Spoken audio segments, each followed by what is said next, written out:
Ladies and gentlemen, you are now watching and listening to Real Talk with Ronnie, with your host, Ronald Lynn. Good evening, ladies and gentlemen. Welcome back to Real Talk with Ronnie. I'm Ronald Lynn, your awesome host, your lovely host. On our show today, we have a new guest, a brand new guest. This individual has never been on our show, so we're very happy to pop his Real Talk cherry. His name is Dan Cruz. Dan Cruz is running for U.S. Senate in 2024. Current U.S. Senator Rob Menendez is up for re-election in 24. And currently, Dan Cruz is one of two declared candidates running for U.S. Senate for the GOP nomination. The other candidate, Shirley Maya Cusick, has come on our show before. So we're very happy to have Dan Cruz on tonight as well. Let's throw him on. Welcome to Real Talk with Ronnie, Dan. How are you? Good, Ronnie. Thank you for having me. I appreciate you having me on the show. Sure, man. I've always wanted to come on your show, so I feel lucky. All right. Well, you know, on Real Talk with Ronnie, we talk to everybody, right? So we certainly want to give everybody a fair chance and an equal shot to express their views and give us an introduction on who they are, right?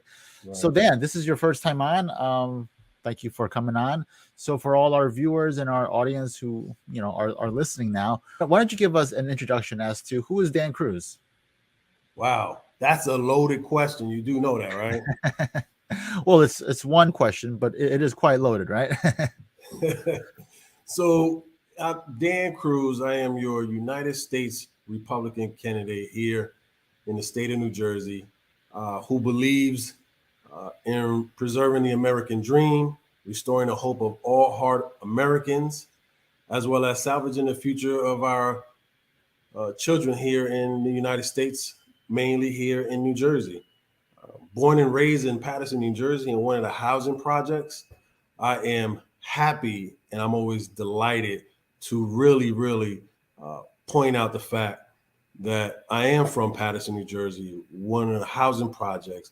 I'm a product of my environment, but I say it because there are many kids out there who look like me or feel as though they don't have a chance in life. And so my message is always clear. Stay positive, stay true to yourself, and you'll always have a choice. You have a choice to be better every day you wake up in the morning. And so why not run for United States Senator to make a difference here in the United States, as well as here in New Jersey? I believe it's extremely important to have your own views, but as well as the views of your constituents. And so moving forward, my main focus is to really talk about the American dream that we have here in the United States.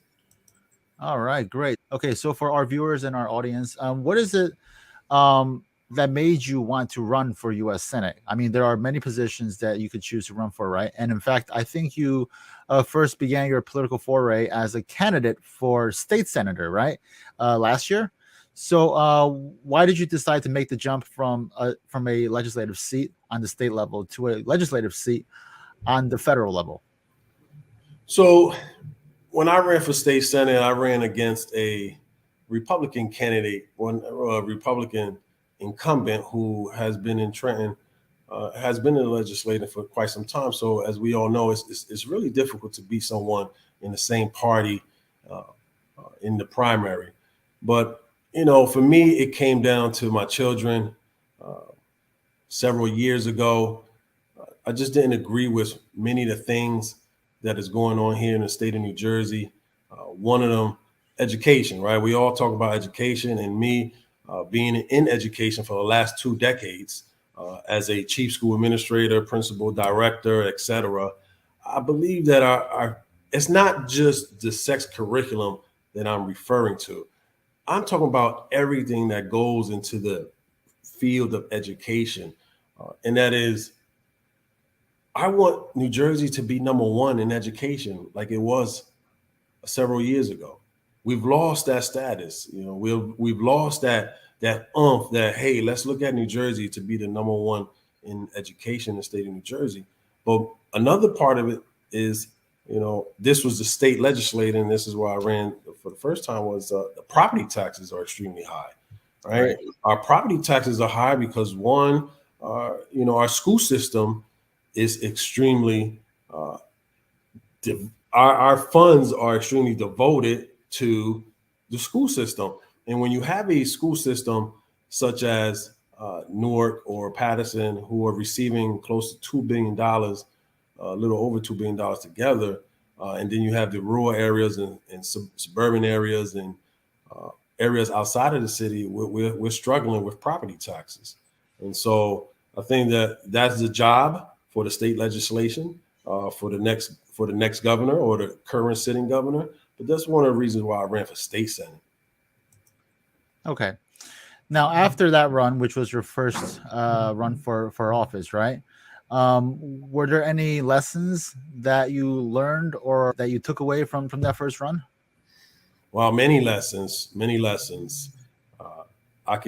We can be here all day talking about many. Okay, well, why don't you share with us the top 3 lessons?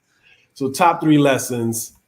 One, you have to be able to create a team that you can trust. Mm-hmm. All right. The 2 is, without grassroots, is extremely difficult to win any race if you don't have a name recognition, if you don't have name recognition. And 3 is always go with your first intuition.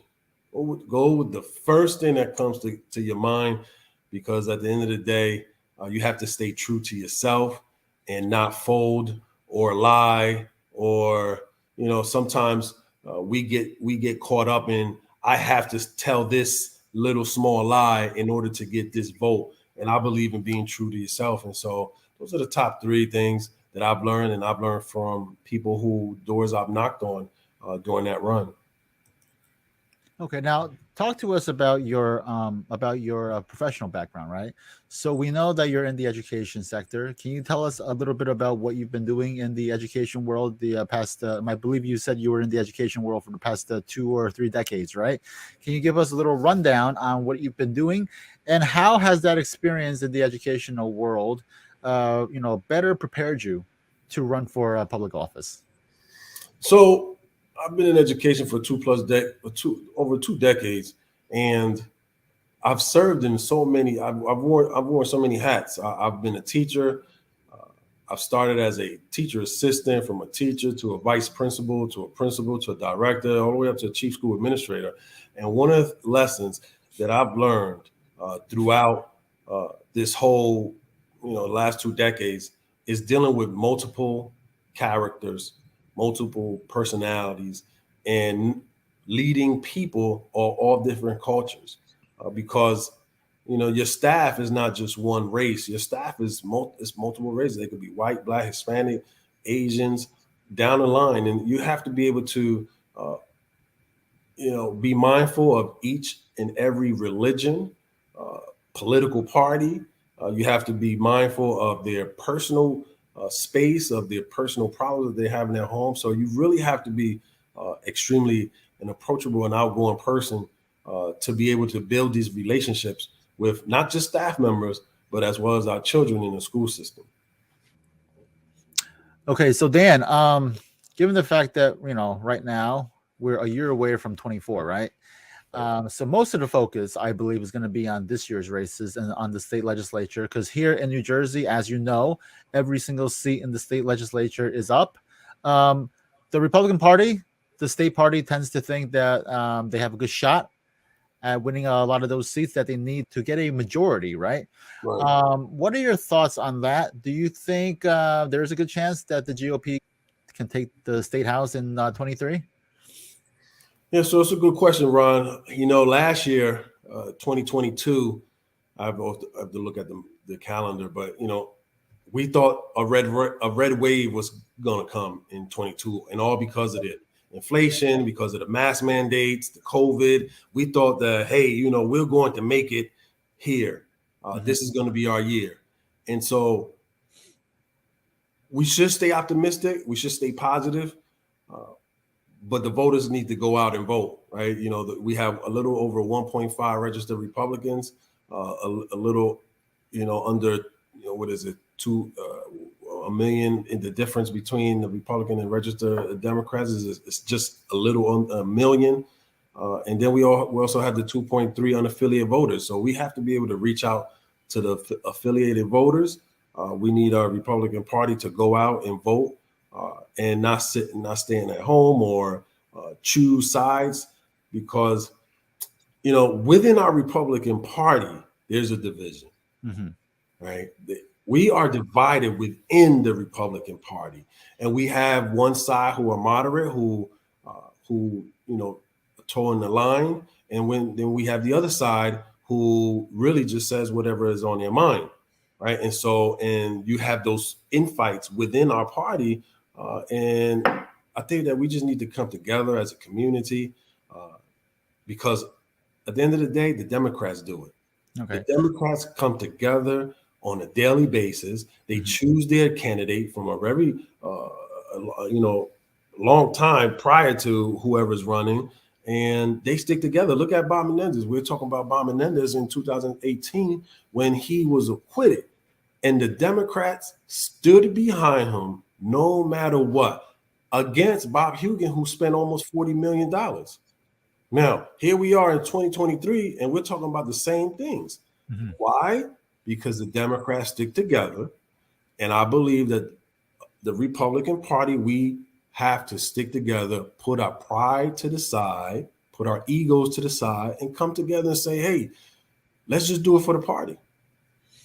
Okay, so you mentioned that the Republican Party is split, right? There's currently a bit of a fissure within the party here. And you mentioned there are two wings, right? There's a more moderate side that toes the line, and then there's the other part, which is comprised of individuals that just speak their mind, right? Now, let me ask you, Dan, which part of the party are you from? I'm a little bit of both, right? I believe there's a time and place to come out, to come out. I don't believe that we should attack each other during the primaries. I'm gonna give you an example. Just today, I read on the Globe where you have Republicans down in Somerset County wants the chairman there, the current chairman, to resign. My thing is, why do we have to put this all throughout the news that we want this chairman to resign? Why is not being done behind closed doors? Right? I haven't heard. Maybe you have. Maybe someone else have. I haven't heard any. The Democratic Party do that to their own chairmen, and so I just believe that there's always an approach. There's always a time to say what's on your mind. There's a time to serve everybody. Well, I think for the Democrats, I think in New Jersey is primarily a Democratic state, right? We're even though we're kind of like purplish, but for the most part we tilt blue, right? And I think the reason that the Democratic Party they're more that it's a more cohesive party is because they've been winning, right? So if you have victory after victory, if you keep winning, then no one's really pissed off. So no one's going to want the chairman from any county to kind of step aside.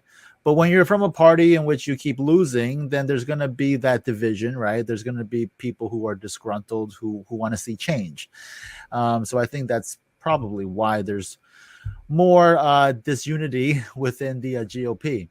Now, so speaking about your race, though, have you been reaching out to the state GOP party to try to gather their support?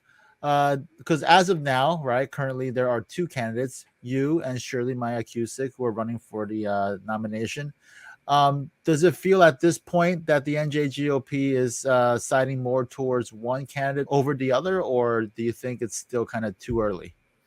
So, based on conversations that I've had, and I feel the same way, no one is worrying about 2024 right now. No one is picking sides on who they're going to support.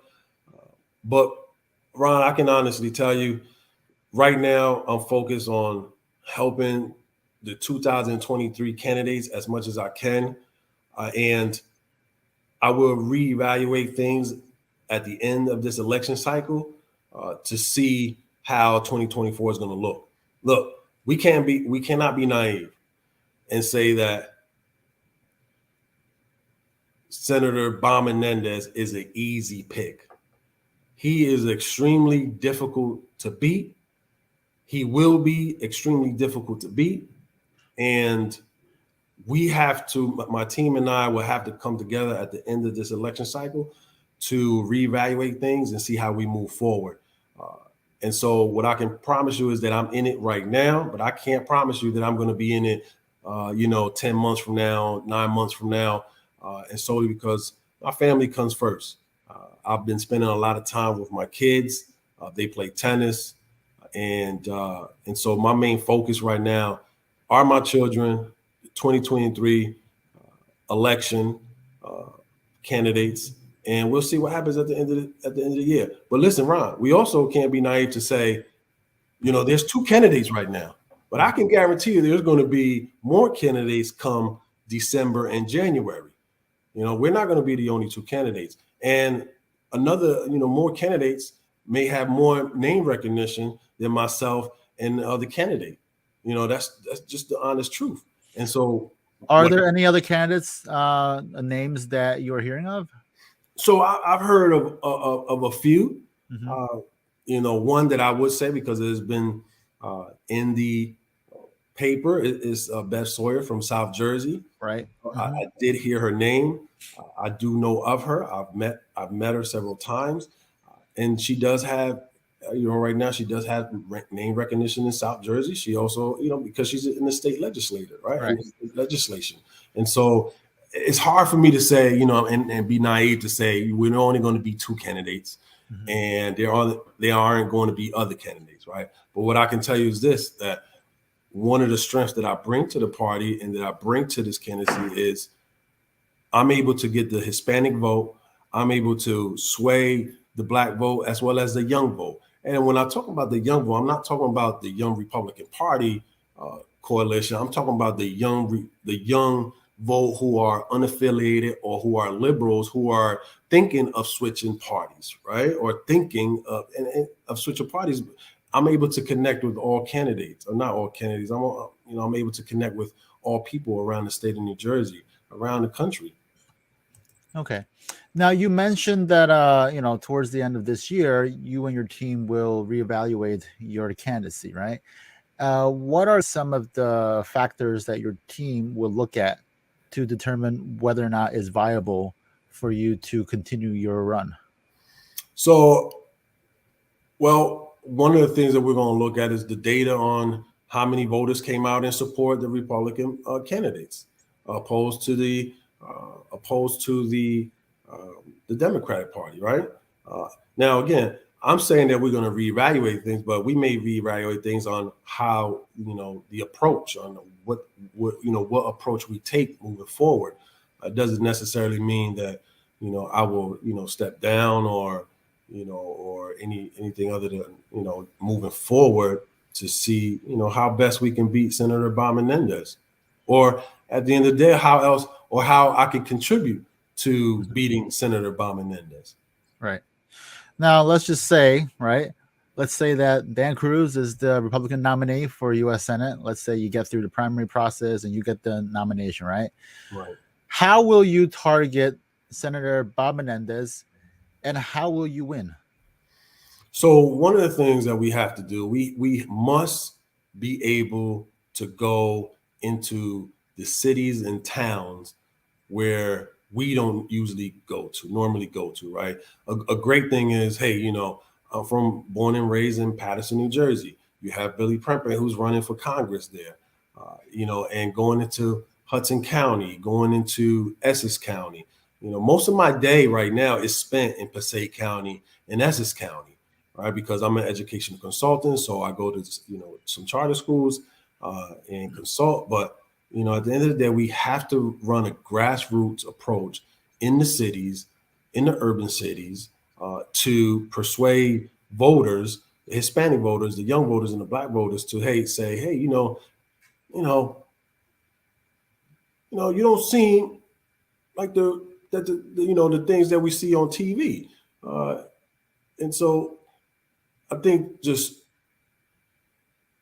teaching the folks about the political party during this grassroots approach is going to be extremely important. And so, like I said, Senator Bob Menendez is not going to be an easy feat. It's going to be a difficult and listen, we got to have money. $1 million is not going to make it. $1 million is not going to beat Senator Bob Menendez. I'm going to tell you that right now. Bob Hugan had 40 million.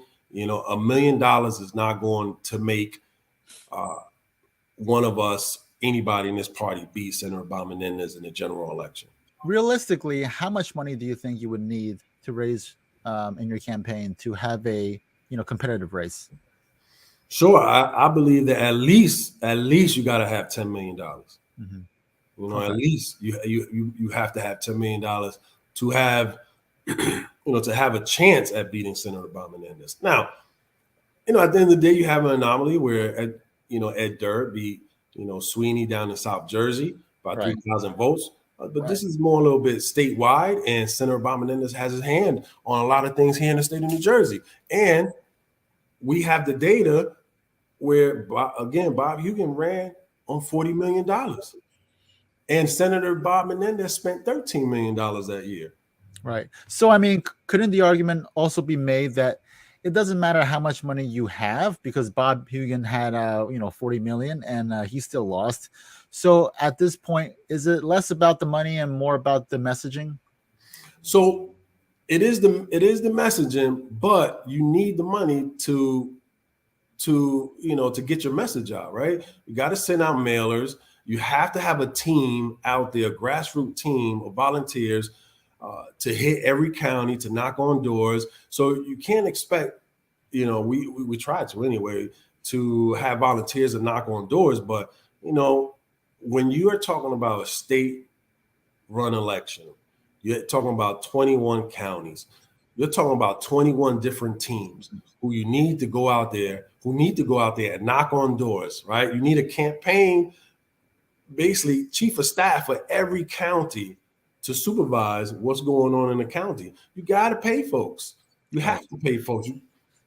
Right. So my question is, Dan, so like Bob Hugan, last time he spent $40 million, right? So he obviously had the money.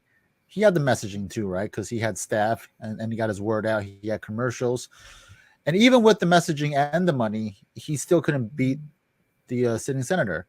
So what more can you do? Like, what else can you do to try to get over that hurdle?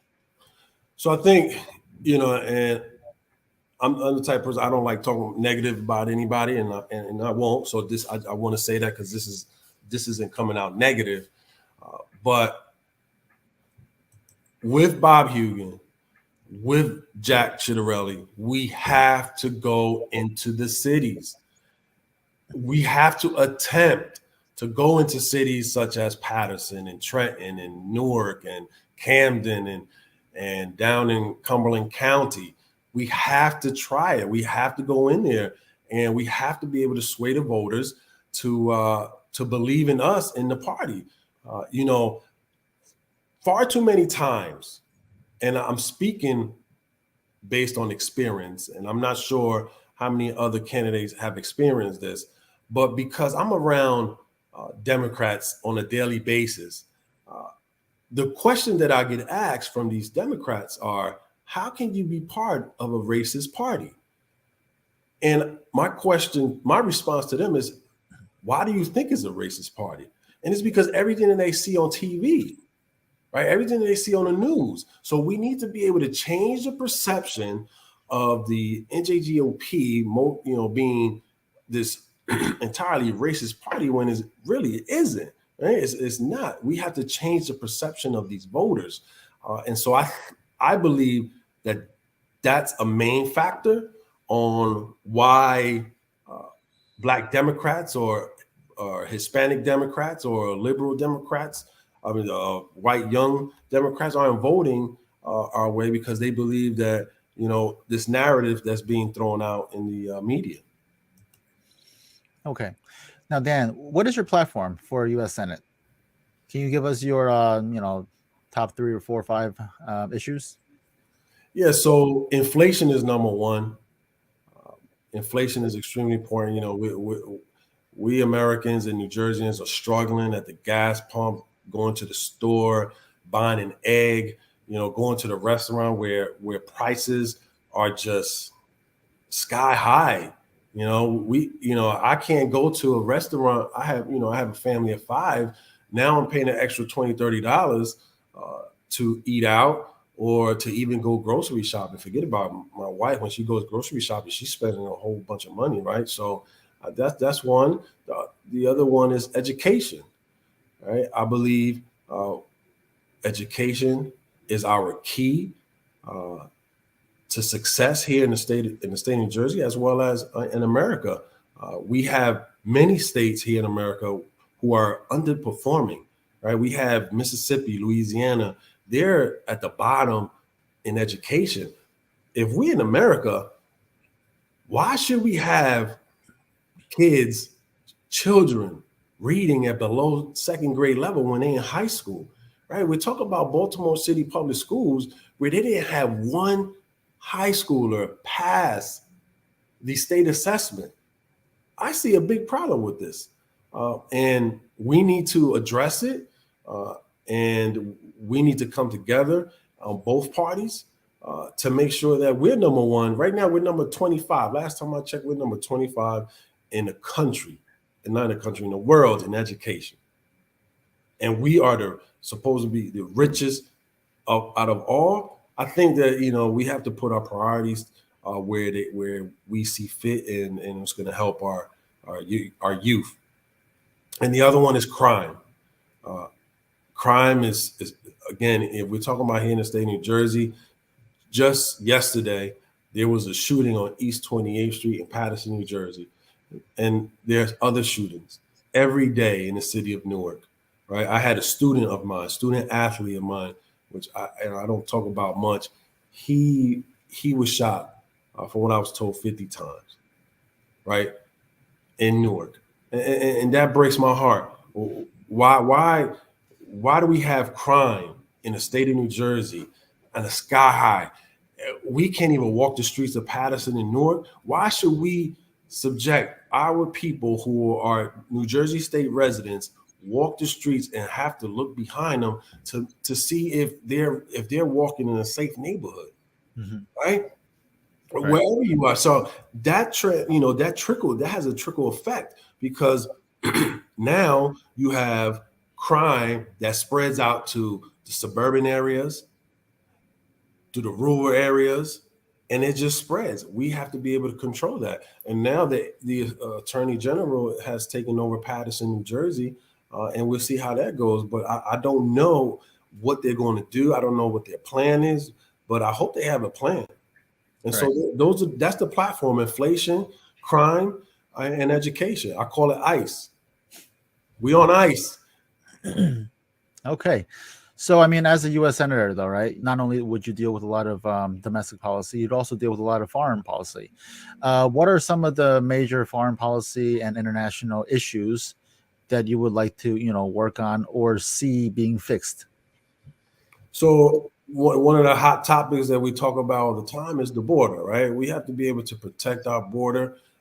Listen, if we are going to mandate our citizens here in the United States to be vaccinated and to have this COVID mandate, we should mandate the same thing at the border. We shouldn't just allow anybody to come through the border without the necessary steps to coming into, here to America or in the state of New Jersey.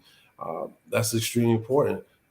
The border. So I think that that's what's hindering us at the border right now, and we need to address it as soon as possible. Mm-hmm. Okay, great. All right, now Dan, this is the part of the interview where it's fun. Okay, so why don't you tell our viewers what is your hobby? Ooh, hobby. Oh man, I love that question. Thank you for asking. Not too many people ask, but my hobby is spending time with my children. Right. If you've seen me out on the road, out to events, you see my children. Right. My children mean everything to me, and so spending time with them and my wife is my biggest hobby. I like to work out. I like to read. And Yeah, it's pretty much it. I spend most of my time with my family. We have a new puppy. We got him 8 months ago, so now he's 8 months. 8 months, and he's taking up a lot of our time as well at home. And so, things like that. Just spending time with my family, going to the tennis court, working them out.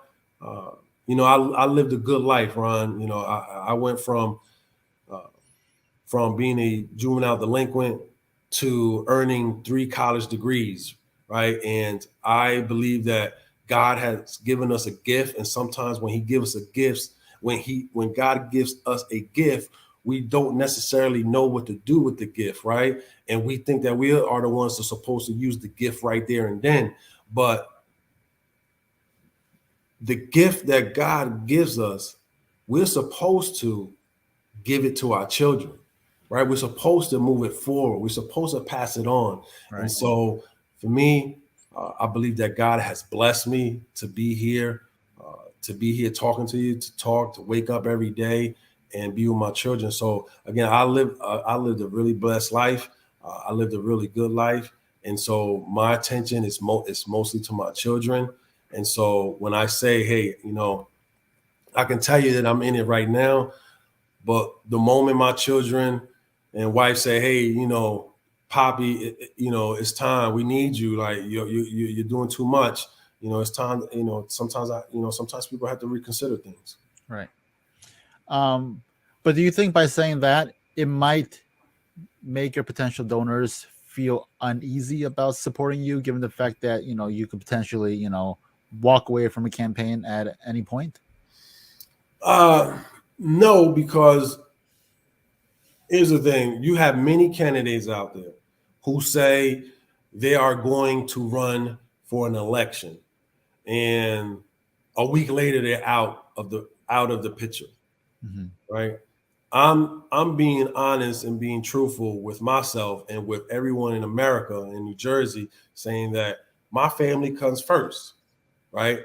And I can't guarantee anybody anything about what's going to happen tomorrow or what's going to happen 2 years from now, Right. right? And so, no, I don't believe that. I believe that I'm extremely straightforward. I'm sincere, and we'll see what happens. Okay. Yeah. And by the way, I've seen you at a few events, and every time you're at one of these events, you always have your family with you, and you've got a bunch of beautiful kids. My question is, so you love being with your family at these events. My follow up is, do your children like being at these events with you? So the funny thing is that many people don't know because they don't, but my kids are homeschooled, right? So my daughters and my son, they love going out to these events, and sometimes they have to write what they experience in these events, Right. right? And so one of my daughters, she takes the camera and she records some of the events and some of my interactions with folks, and her research was to how to work a camera, right? How to make it better, which angle works best. So I'm putting it to the test where the first time around, the shots were a little bit glitchy in here, and I said to her, I said, I think we could do better. Research it and let's see what we can do to have a better outcome the next time. And so, no, they like going. They like going, especially to get the desserts. I'll tell you that much. They love the cakes and they love those cupcakes because they don't get to eat it at home because my wife is really strict on them with the cupcakes. So basically, every single one of these political events is like a field trip for your kids. They love it. It is like a field trip. They're always asking me, when are we going to another event, Poppy? When is the next event? When? And when I tell them, when I say, hey, we're going, and they wake up, they have their outfits already ready, and 4 or 5 o'clock come, they're calling me and they're asking like, so what time are we leaving? Right. And so I'm They're like, like, Daddy, where are you? yeah, so now I have to tell them, okay, I got to go now because I promised them. They got their outfits already. They got their hair done, Right. so they're ready, greased up, oiled up, ready to go. Okay. Now, what is something that most people wouldn't know about Dan Cruz? Say that again. What is something that most people would not know about Dan Cruz? Wow. Hmm. I know it's kind of like a weird question, right? But it's a different type of question, right? Yeah. So what would they not know about me? I think I would say there's many things they wouldn't know. But Perhaps Dan Cruz has a tail. I don't know. oh wow, I'm trying to think. Give me. Oh man, like 10 seconds. Let me see. What would they know about me?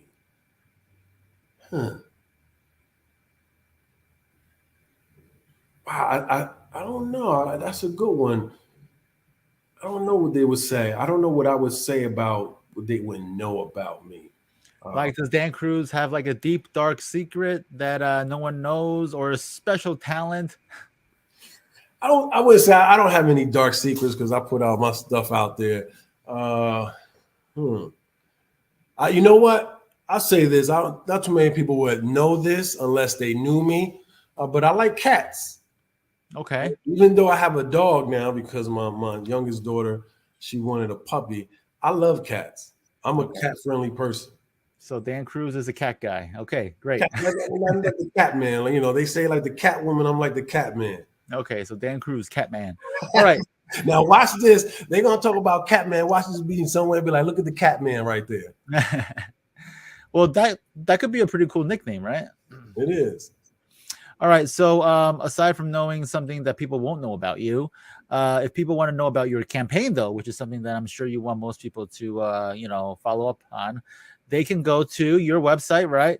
www.dancruz4USSenate.com. dancruz4USSenate.com. And Dan, please tell us about that website. On that website, they can find information about your platform, about how to contact you, right? And I think very importantly, how to donate, right? Yeah. So you'll see some of the what do you say? The articles that have been printed out. You'll see the donation button. You just click on it and go to the donation button, and you will see a little biography of myself.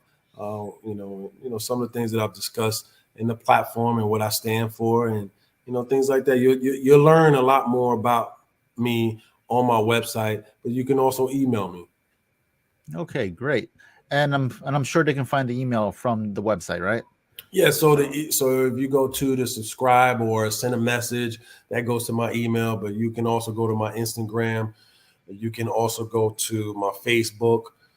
You also go to my TikTok. Right. I have a TikTok. I know that Republicans are trying to get TikTok and trying to get take it away. But let me tell you something. A lot of folks here in America, 150 plus million people are using TikTok, and many of these Americans are using it to make some money on a daily basis. So, right. I think a lot of people get their news from social media, like Facebook, like Instagram, like TikTok, right? So I think to completely ignore TikTok might not be the best thing either. All right, Dan, I will give you the next minute to give your best pitch to our audience as to why they ought to vote for Dan Cruz for U.S. Senator come next year in the primary and come next year during the general election. So to the voters out there, I appreciate being here on the Ronnie show, and I appreciate you for listening. The most important piece for me is to bring unity to our party as well as to both parties and bridge all the parties together. I will work extremely hard for you on a daily basis, just like I work for my family. I will put family first, just like I put my family. And most importantly, we will run a grassroots approach where we will go out there and earn every vote in order to win the party in 2024. Okay, thank you. Dan Cruz, once again, his website, dancruz4USSenate.com, dancruz4USSenate.com. Dan, thank you so much for coming on Real Talk with Ronnie. Best of luck on your campaign, and I'm sure I'll be seeing you on the campaign trail at some point in the future, okay? Thank you, sir. Appreciate it. All right, buddy. Bye-bye.